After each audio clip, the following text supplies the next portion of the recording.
Ma voix devient plus grave. J'ai la voix grave depuis longtemps déjà, mais maintenant au téléphone, on me prend pour un homme. J'ai peur que ce soit en lien avec le tabac. Que dois-je faire? Sylvie, 51 ans, a depuis quelque temps la voix qui s'aggrave. On la compare souvent à Jeanne Moreau et parfois au téléphone, on l'appelle monsieur. Ce qui au départ la faisait sourire commence à l'inquiéter, d'autant qu'elle est fumeuse et qu'on lui a souvent répété les risques du tabac. Cela correspond bien à son image de bonne vivante, elle n'est pas vraiment gênée et n'a aucune douleur. Elle hésite donc à consulter son médecin. Nous connaissons bien l'impact du tabac dans de nombreuses maladies, et en premier lieu dans la survenue des cancers de la sphère ORL. ORL égale otorhinolaryngologie, c'est-à-dire oreille, nez et gorge. C'est d'ailleurs probablement ce qui freine Sylvie, qui ressent une petite inquiétude et de la culpabilité. Même si l'on pense d'abord au cancer, d'autres maladies de la gorge sont liées au tabac. Afin de s'assurer que tout va bien, il est effectivement nécessaire de consulter un médecin. Allo Ortho vous en dit un peu plus. Comment fonctionne la voix? La voix est un instrument à vent. L'air sortant des poumons remonte dans la trachée et passe entre les cordes vocales, qui sont situées à l'horizontale au milieu du cou. Plus les cordes vocales vibrent vite, plus la voix est aiguë. Le son produit par les cordes vocales est ensuite enrichi dans les cavités de résonance qui se trouvent sur son chemin. La gorge, le nez, la bouche. Ce qui va participer à donner la couleur particulière de la voix qu'on appelle le timbre. Pourquoi le tabac aggrave-t-il la voix? En passant entre les cordes vocales, la fumée du tabac crée une inflammation et donc un gonflement des cordes vocales. Cela peut être passager ou plus durable. Par exemple, il n'est pas rare de sentir que la gorge est irritée après une soirée où l'on a occasionnellement beaucoup fumé, ou si l'on se trouve en présence de fumeurs de façon intensive. On peut avoir la voix un peu cassée et rauque, mais en général, cela disparaît au bout de quelques heures ou quelques jours, sans traitement particulier. Quand le tabagisme est régulier, l'inflammation peut perdurer et la voix peut progressivement se modifier. Les cordes vocales s'épaississent et s'alourdissent. Le son produit est donc plus grave, plus rauque. Cela entraîne même parfois des confusions au téléphone. Il n'y a pas toujours de douleur associée et le plus souvent, il n'y a pas de vraie gêne vocale. Cependant, certaines personnes trouvent que parler dans le bruit ou parler fort devient plus difficile et que parfois, elles sont presque aphones si elles abusent un peu. Que doit faire Sylvie? La première chose à faire en cas de doute, voix qui s'aggrave, douleur dans la gorge ou dans l'oreille lorsqu'on parle ou qu'on avale, sensation de gêne au milieu du cou, c'est de consulter le médecin traitant.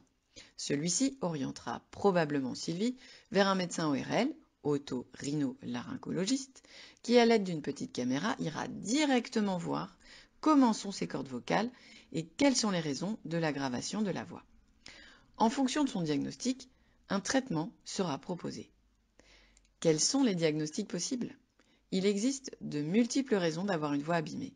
Lorsque le tabac est en cause, 2 diagnostics principaux vont être suspectés. Il est évident que la peur de Sylvie concerne un probable cancer de la gorge. Le tabac, a fortiori, s'il est accompagné de consommation régulière d'alcool, est un facteur de risque des cancers des cordes vocales. Au cours de son examen, l'ORL va donc vérifier qu'il n'existe pas de lésions inquiétantes dans la bouche et la gorge. On peut aussi parler de l'œdème des cordes vocales, autrement appelé pseudomyxome ou œdème de Reinke, qui va nous intéresser tout particulièrement ici. Il faut savoir que bien souvent, le patient chez qui on découvre un œdème de Reinke n'a pas de plainte particulière pour sa voix. Il peut consulter pour toute autre chose, des douleurs au sinus par exemple, et c'est le médecin qui l'alerte sur la raucité de sa voix, la voix rauque. Qu'est-ce que l'œdème de Reinke?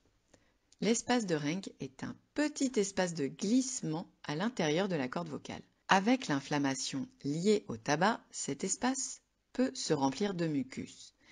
Les cordes sont plus lourdes, vibrent moins vite, ce qui donne une voix rauque et grave. À l'examen, l'ORL constate un aspect un peu gélatineux des cordes vocales.